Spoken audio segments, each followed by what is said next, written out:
Наш теплоход пришвартовался в Неаполе. Это третий по величине город Италии после Рима и Милана. С корми теплохода виден величественный замок.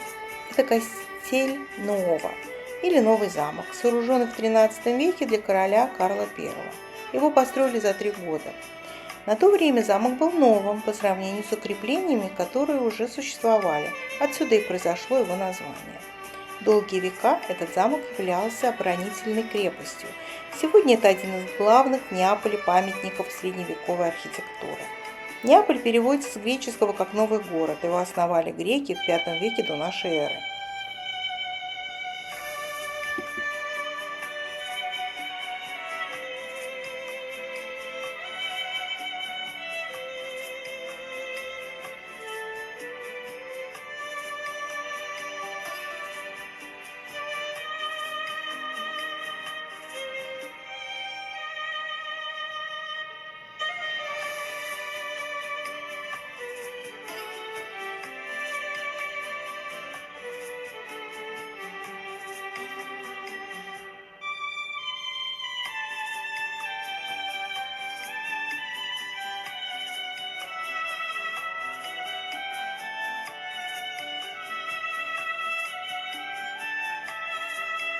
Неаполь расположился у подножия Везувия, поэтому земля здесь очень плодородная. И местные фермеры выращивают разные сельскохозяйственные культуры прямо на территории города.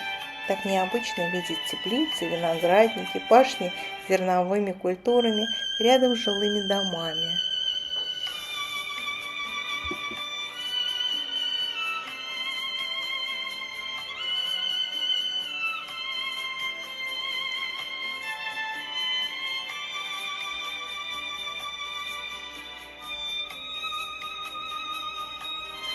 Мы объехали Везувий с другой стороны. Это береговая линия Неаполя.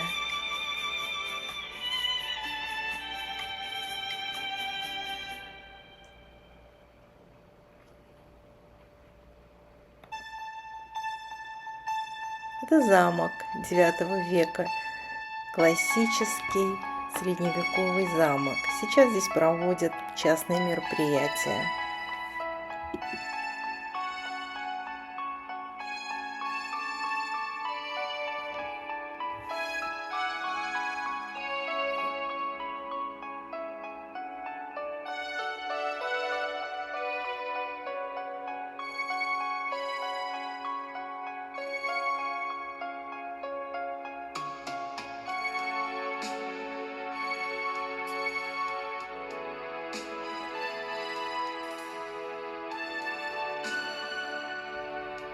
По этому мосту проложена железная дорога. По ней можно за 30 минут доехать от Соренто до Неаполя. Она проходит через несколько таких туннелей.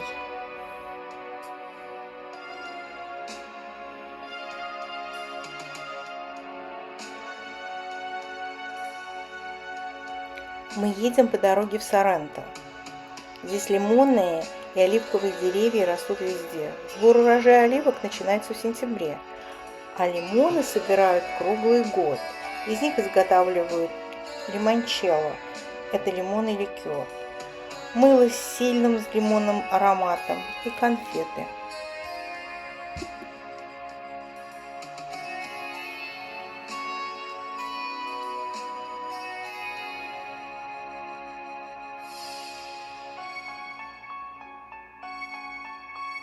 Там вот эти сетки, когда идет сбор оливок, они их растягивают и собирают оливки, чтобы они не упали на землю.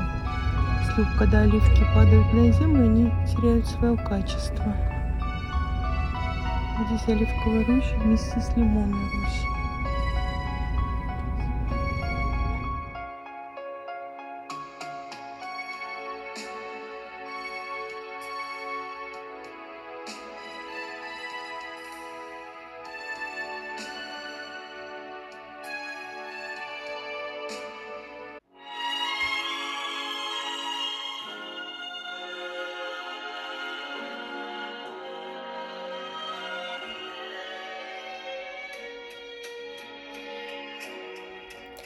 Мы объехали Неаполитанский залив, и отсюда открывается панорама на город Соренто, а там сзади виден остров Капри. Брюки Капри впервые появились на этом острове в конце 40-х годов прошлого века. Их придумала немецкий дизайнер Соня Деленард, которая проживала на этом острове, поэтому эти брюки получили название Капри.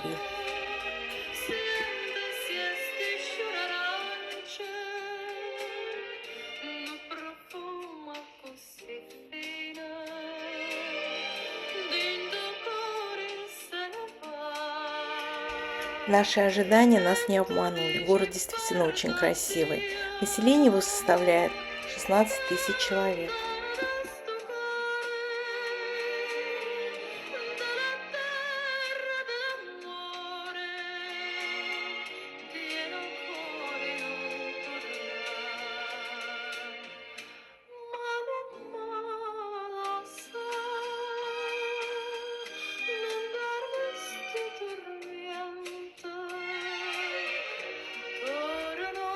В отличие от многих городов Европы, здесь не надо беспокоиться о своих сумках и кошельках. Город небольшой, и полиция все держит под своим бдительным контролем, что дает возможность туристам спокойно наслаждаться достопримечательностями города. А вот в Неаполе с его миллионным населением не рекомендуют расслабляться.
Это не Ку-клукс-клан, это монахи-францисканцы. Они вот так были одеты. Глазки такие. Страшно вообще-то. Ужас, как натуральный, блин. Я бы одна сюда не зашла.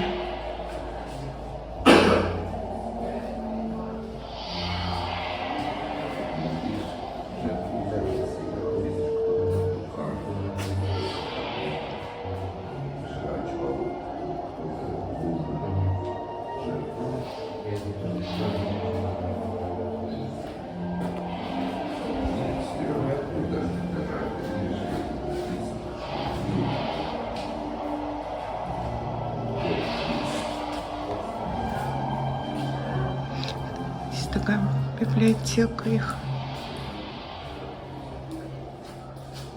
Пахнет старыми книгами.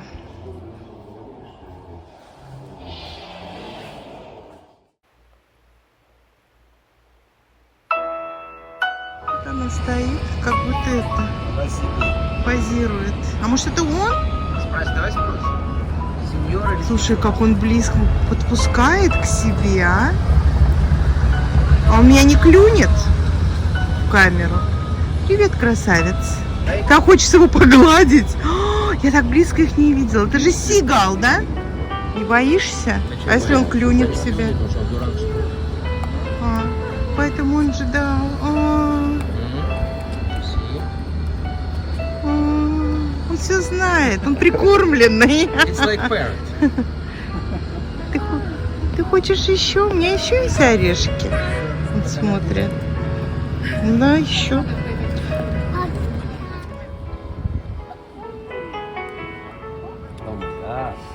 Ты поближе, чтобы она сидела, а ты...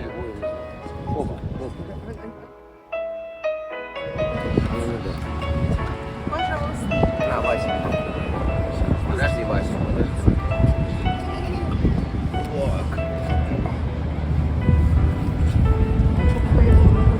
Набережная Соренто. С гостиницы. Внутри гостиницы использовали фундамент старой крепости.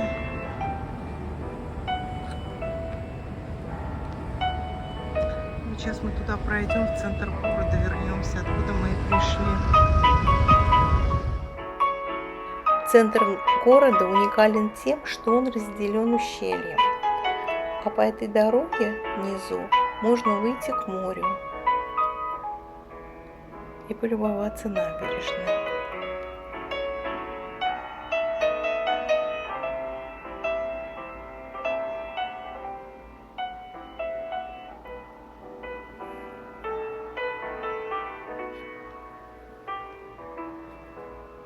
Шанты так красиво одеты.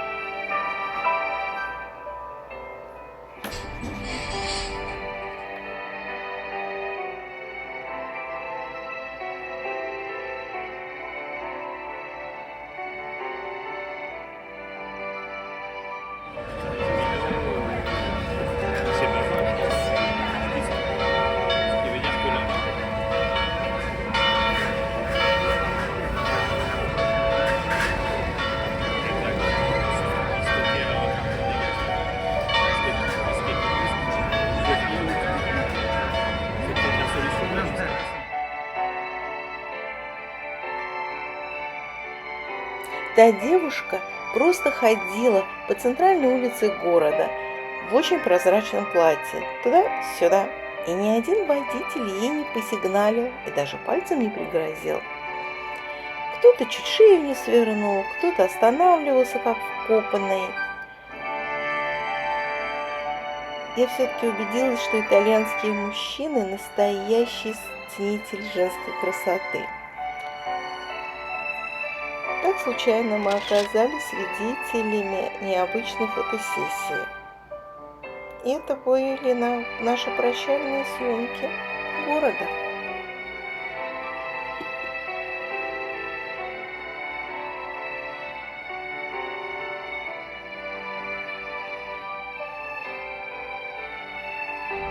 Мы сейчас заезжаем на фабрику, где делают лимончелло.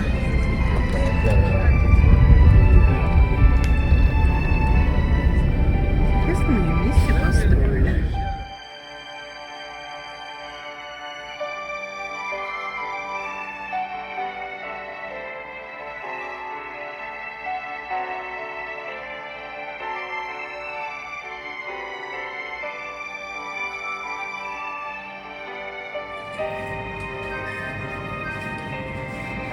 Вот их очищают, как интересно. И вон они пошли уже почищенные. Туда они пойдут чищенные. Три большие срезают. Сейчас они чистятся.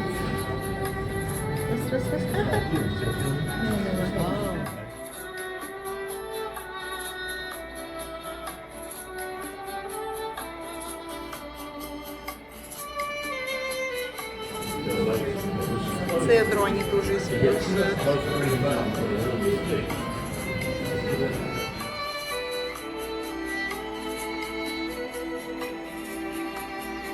Мы едем в Помпеи.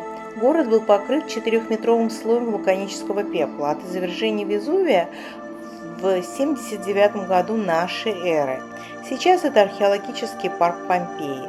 Эту скульптуру безрукого мужчины в 2017 году подарил парку польский скульптор Игорь Митарач. Я надеюсь, я правильно назвала его имя. Помпей обнаружил крестьянин, рывший колодец в 1748 году. И тогда сюда ринулись искатели сокровищ. А в 1860 году профессор Римского университета Джузеппе Феррелли систематизировал археологические раскопки.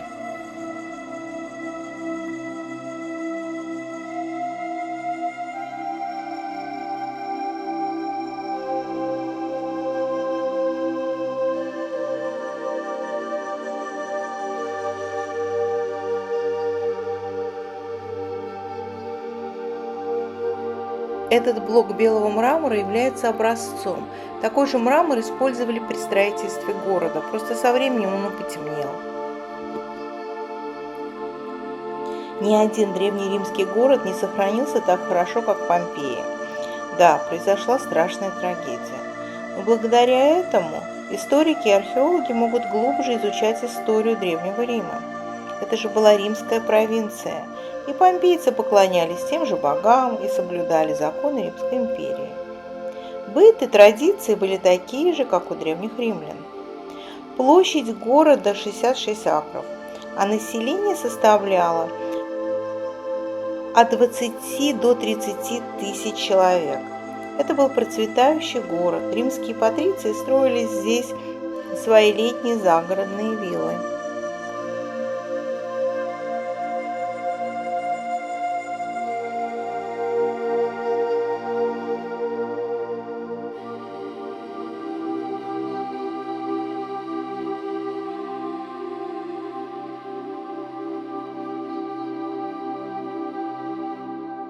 Был рынок, где продавали лошадей и ослов. А вот в этих помещениях хранили еду для них. Здесь вот эти все амфоры. Это все оригинальное, то, что удалось раскопать. Часть, конечно, их уже в музеях.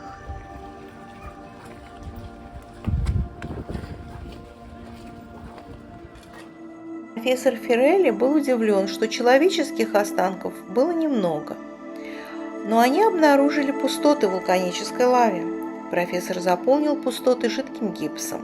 Затвердевший гипс представлял собой каменную копию погибшего, где с абсолютной точностью передавались черты лица и поза человека в момент смерти. Вулканический пепел полностью покрыл людей, а потом затвердел. Люди задохнулись от токсичных газов, а их тела разложились, и на их месте образовались пустоты. Перед нами точные слепки погибших людей. На самом деле их намного больше. Многие из них находятся на реставрации. Так как этим статуям более 200 лет, гипс начал разрушаться. В некоторых сохранились фрагменты костей. По ним ученые с помощью современных технологий и анализа ДНК определяют пол и возраст статуи. Многие люди узнали про этот город благодаря урокам истории и картине Карла Брюлова «Последний день Помпеи». Но от того же извержения Везувия также пострадали другие города – Геркуланум и Стабия. Там тоже ведутся археологические раскопки.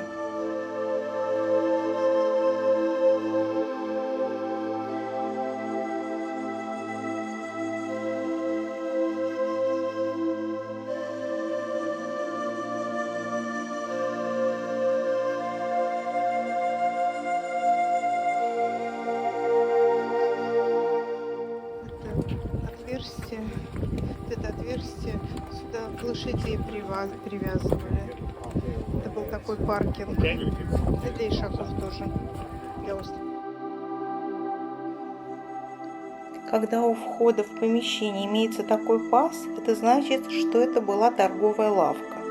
В пазу были установлены раздвижные двери. В жилых домах были другие двери. На некоторых стенах сохранились надписи на латыни с номером здания и названием лавки, написанные красной или черной краской. Мы находимся в античной таверне. Их называли термополии.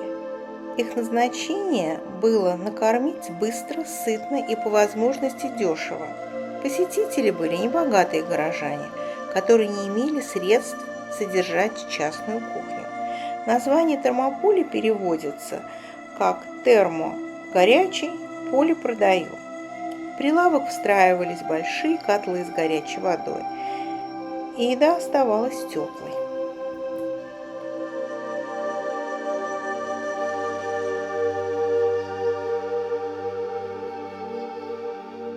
Мы зашли в довольно-таки большой дом. Мозаичный пол и фрески на стенах могли позволить себе только богатые горожане. Фрески сохранились. Это была спальня. И вот здесь одна комната, там другая. Это копия. Это маленькая статуя, копия, но оригинальная тоже есть, она в музее. И вот здесь одна комната для отдыха. По коридору ходили рабы, чтобы не смущать хозяев. Вот мы сейчас по коридору идем. Здесь жил богатый горожанин.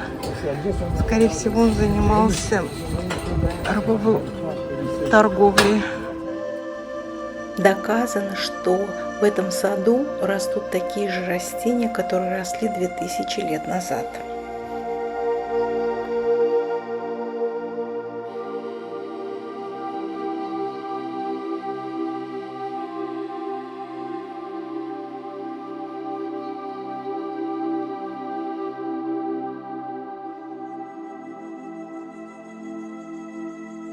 Настоящая колонна. А чтобы колонны крепили, здесь был кусок металла. И другую колонну ставили наверх. Такие трубы использовались для подачи воды в дома или для стока дождевой воды с крыши. Перед нами античный пешеходный переход. Расстояние между выступами одинаковое, чтобы между ними могли проезжать колеса повозок. Здесь даже сохранились следы от колес.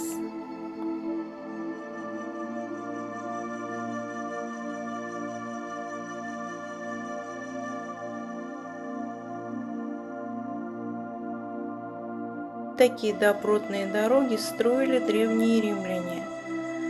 Я не знаю, может быть, эта дорога и вела когда-то в Рим?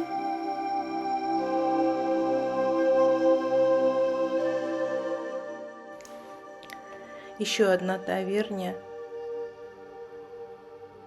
с раздвижными дверями. Под стеклом оригинальный мозаичный пол у входа в дом богатого горожанина. Под собакой надпись «Остерегайтесь собаки». Вполне актуальное предупреждение. Собак бывает кусачей, только от жизни собачьей, только от жизни собачьей собака бывает кусачей. Заходим в знаменитые римские бани.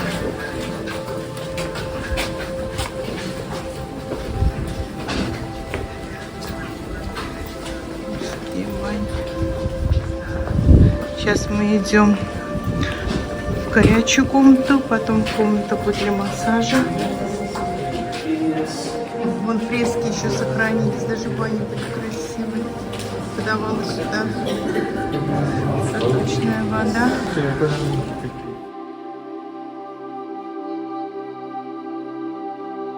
Это все оригинальные скульптуры. Эта комната была для массажа. И вот эти вот ниже это классика. Они складывают вещи. А, вот там на полках держали, складывали свои вещи.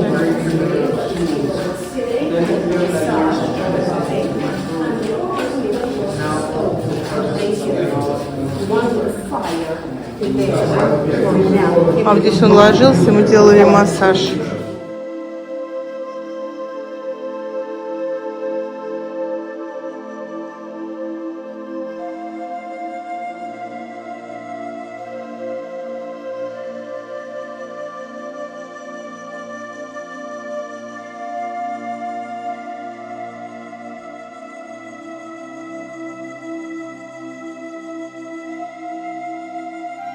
А это уже турецкая баня с очень горячей водой, а рабы сзади поджигали дерево, и так нагревалась вода.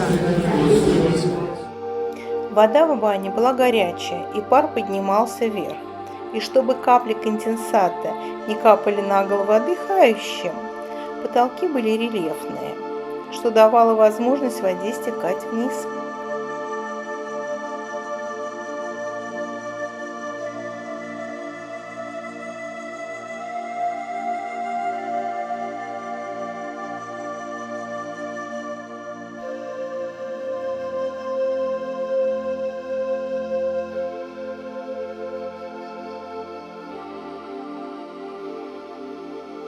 Мы подошли к центральному входу в форум. К этим столбикам привязывали лошадей, так как нельзя было на центральную площадь города въезжать на лошадях.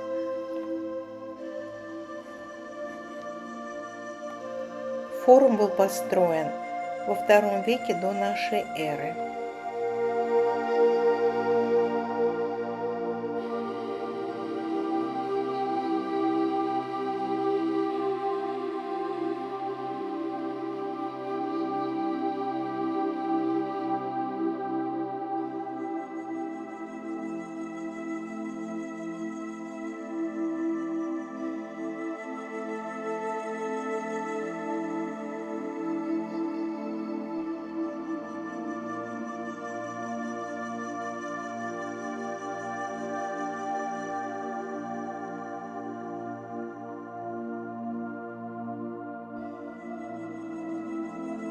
Скульптура кентавра современная.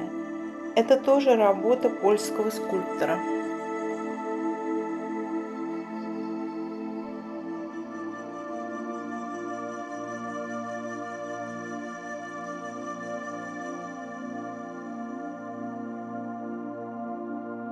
Перед нами храм, посвященный Зевсу.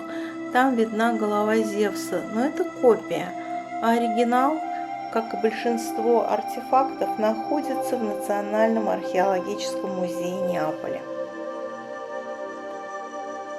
Мы вышли из парка, и вот там за облаками виден Везувий.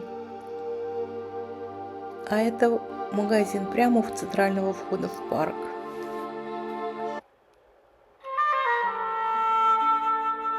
Наша незабываемая экскурсия подошла к концу. У нас была возможность в буквальном смысле прикоснуться к античности. А сейчас мы проезжаем Неаполь, в котором средневековая архитектура переплетена современной.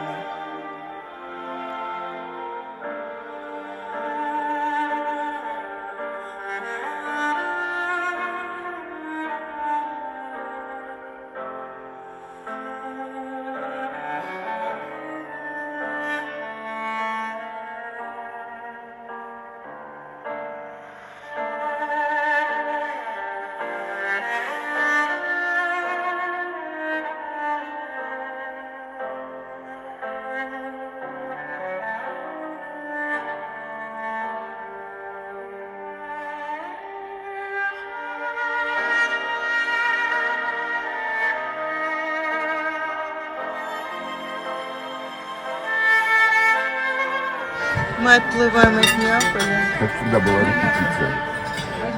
Вот здесь бараньи две ноги в тарелке. По-неапольски. Неапольские. Ну, не ноги, ножки. Ну, если это баранеса была. Ну, нет, это был ягненок.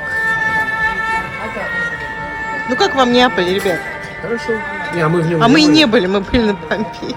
Ну, Соренто, кстати, нормально. Ну, Да? деревень. А Помпеи вообще Ну, это как Плейн из что-то? Далласа. Если кто-то был в Далласе, но не был в Плейне, считаешь, что Ты мне скажи, как тебе Помпеи? он впечатлило. Спасибо, Вот. Марине, впечатлило. В смысле спасибо, Майя? Ты рассказала. Я рассказала. Правду. А они про артефакты. То, что он утаил, да, наш гид? Он про артефакты, а ты про правду.